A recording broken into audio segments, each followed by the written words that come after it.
me pilláis, en fin, vestido de andar por casa.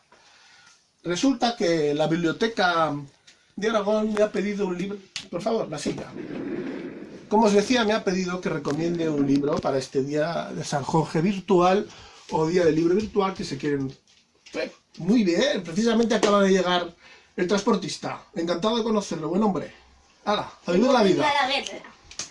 Bueno, pues acaba de llegar precisamente justo a tiempo mi último libro, Huelga y Fierro Editores, en la colección Rayo Azul de poesía, Ciclo del 9, señoras y señores.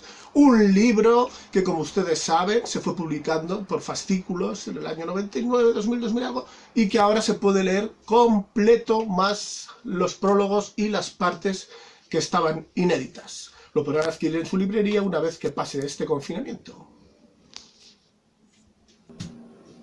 Caramba, ha desaparecido. Y fíjense, una calabaza.